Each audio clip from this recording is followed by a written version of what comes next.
where do you see Garrett Grayson's development and Drew Brees' future, Coach?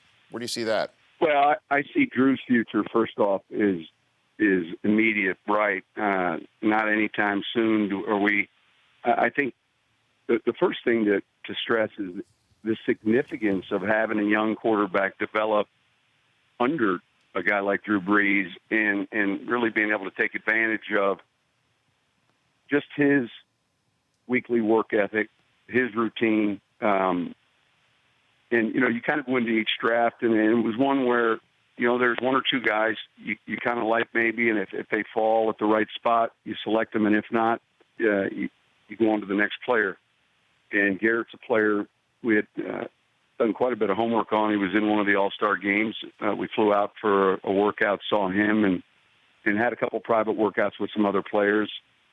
And, we felt like it fit at that pick, but, you're constantly trying to bring in the young, talented players into your roster. But in a specific case like this, you get obviously a developing player who's coming into a system, and also a veteran player, like you mentioned, in Drew's case, has been a Super Bowl MVP with the credentials he has. Man, there's so much learned that just being in the same room, being on the same schedule, the work week. I mean, Drew will put these guys, the guys that are in that room that eventually make the roster. It's not an easy week, and I think that there's a lot gained from that. And so we as an organization, Mickey and I haven't looked at and said, all right, here's the timeline.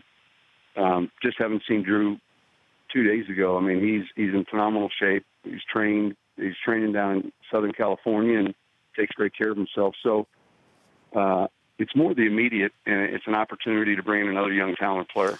And, in the 12-plus years of NFL Network, Coach, the conversation frequently comes to coach-quarterback relationship.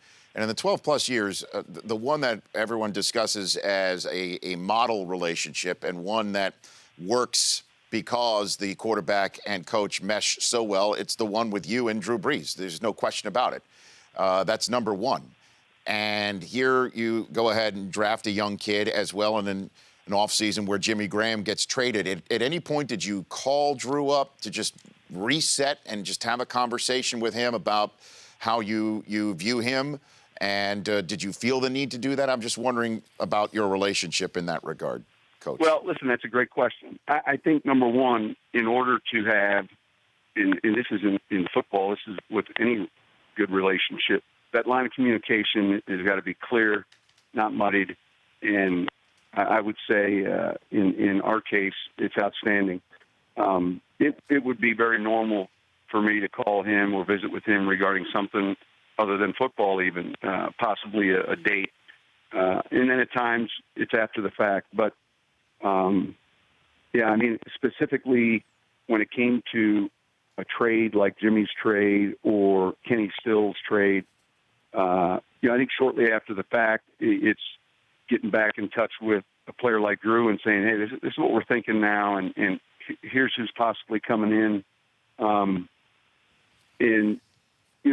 there is that, ability to pick up the phone and talk to a player and understand, hey, not only is he vested, but it impacts him. And one of the things you don't really realize or appreciate is how much stress the quarterback position has with regards to training new players around him, whether it's tight ends, receivers, running backs, because we're all coaching on the field, and yet there's some specifics. And after practice, he's going to work, let's say, specific routes with Reggie Bush. 3 or 4 or 5 years later, it's Darren Sproles. 4 years later, C.J. Spiller. And it just continues, and there's a lot of stress that goes on the quarterback position with that. So, yeah, that communication, I think, between the two of us has been essential. The Rich Eisen Show, weekdays at noon Eastern. On Audience.